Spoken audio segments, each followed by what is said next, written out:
Adimali ഗ്രാമപഞ്ചായത്തിലെയും block പഞ്ചായത്തിലെയും തിരഞ്ഞെടുക്കപ്പെട്ട അംഗങ്ങൾ സത്യപ്രതിജ്ഞ ചൊല്ലി ചുമതലയേറ്റു. അടിമാലി ഗ്രാമപഞ്ചായത്തിലാകെ 24 വാർഡുകളാണുള്ളത്. അടിമാലി ബ്ലോക്ക് പഞ്ചായത്തിൽ ആകെ 14 ഡിവിഷനുകളുമുണ്ട്. അടിമാലി പഞ്ചായത്തിലും ബ്ലോക്ക് പഞ്ചായത്തിലെയും ഭരണം UDF നിലനിർത്തിയിരുന്നു.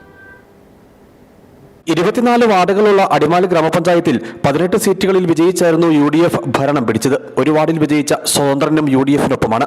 വാദ്യമേളങ്ങളുടെ അകമ്പടിയോടെ ടൗൺ ചുറ്റിയുള്ള പ്രകടനത്തിന് ശേഷമാണ് UDF അംഗങ്ങൾ സത്യപ്രതിജ്ഞ ചടങ്ങിനെത്തിയത്.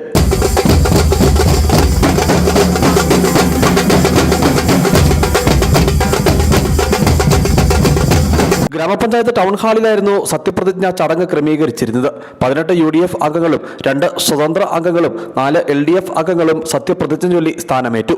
പഞ്ചായത്തിലെ 20-ാം വാർഡിൽ നിന്നും തിരഞ്ഞെടുക്കപ്പെട്ട ഏറ്റവും മുതിർന്ന അംഗമായ MP വർഗീസാണ് ആദ്യം സത്യപ്രതിജ്ഞ ചൊല്ലി ചുമതലയേറ്റത്. അടിമാലി ഗ്രാമപഞ്ചായത്തിലെ അംഗമായി തിരഞ്ഞെടുക്കപ്പെട്ട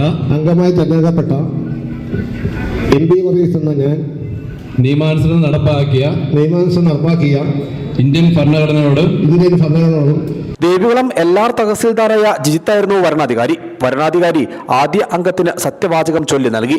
ആദ്യം സത്യപ്രതിജ്ഞ ചൊല്ലി ചുമതലയേറ്റ മുതിർന്ന അംഗം മറ്റ് അംഗങ്ങൾക്ക് സത്യവാചകം ചൊല്ലി നൽകി.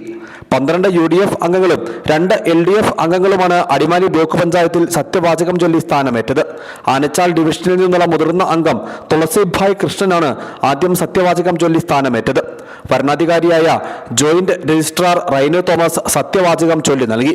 ബ്ലോക്ക് പഞ്ചായത്തിലെ UDF അംഗങ്ങളും പ്രവർത്തകർക്കൊപ്പം പ്രകടനമായാണ് സത്യപ്രതിജ്ഞ ചടങ്ങിന് എത്തിയത്. News bureau, Adimali.